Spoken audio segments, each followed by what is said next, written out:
Bonjour, Bonjour. quelles sont tes origines? Peux-tu Alors, te présenter s'il te plaît? oui, donc, je suis Daniel Andopé, je suis originaire du Bénin. Alors mes parents ont quitté le Bénin, j'avais 5 ans, avec un de mes frères et ma sœur, pour fuir le régime politique répressif qu'il y avait au Bénin.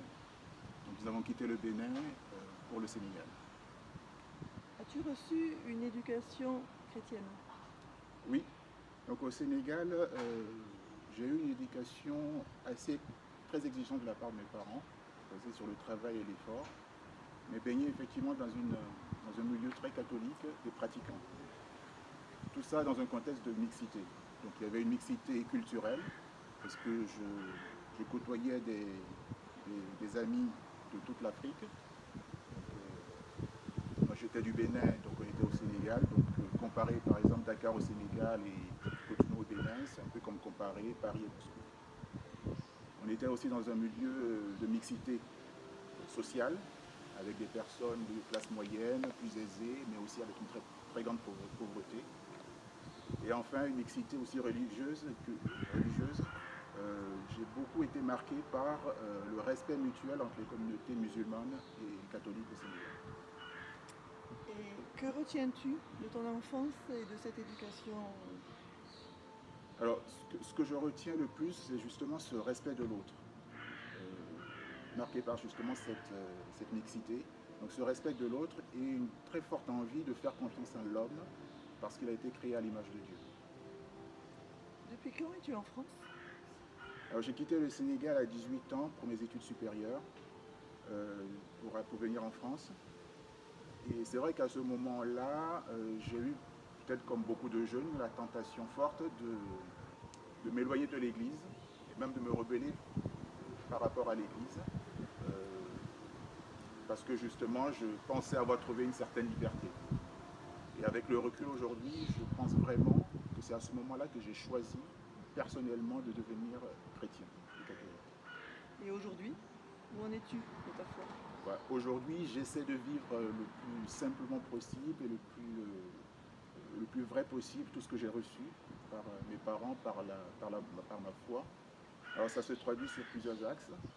Au travail, j'essaie d'être le plus humain possible dans mes relations professionnelles. J'avoue que ce n'est pas facile. J'essaie aussi de retransmettre la foi, parce que je pense que c'est important qu'un parent propose sa foi catholique à ses enfants. Donc retransmettre sa foi par mon implication à l'aumônerie. J'accompagne les cinquièmes à la profession de foi. Donc j'essaie également de retransmettre cette foi aussi à mes filles. Voilà, donc, et je suis tout à fait conscient que c'est là où s'arrête mon travail. Et à partir du moment où j'ai proposé cette foi, là commence effectivement la liberté et la foi des jeunes que j'accompagne. Et le dernier point, c'est que j'accompagne également des couples au mariage, à la préparation au mariage, dans le cadre du CPM. Ce sont des couples qui viennent d'horizons différents, avec des parcours différents, des rapports à l'église ou à la foi différents. Et c'est tout ce mélange effectivement qui fait la richesse de nos rencontres et qui nous apporte, avec également nos réunions entre animateurs, qui m'apporte également dans mon couple personnellement.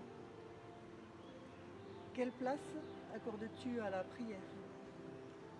Alors, c'est vrai que des fois, la maladie frappe brutalement sans prévenir.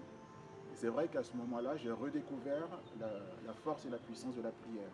Alors une prière personnelle, un face-à-face avec Dieu, où on peut lui dire effectivement nos espoirs, mais aussi nos doutes, nos craintes, parfois nos rancœurs et nos haines. Et c'est vrai que j'avoue que ça apaise vraiment. Et on y trouve effectivement un moyen de supporter soi-même, d'être debout soi-même, de supporter l'autre, mais aussi de garder cette envie d'aller et de rester ouvert vers les autres, vers la communauté. Merci Daniel pour ce Merci à toi. témoignage.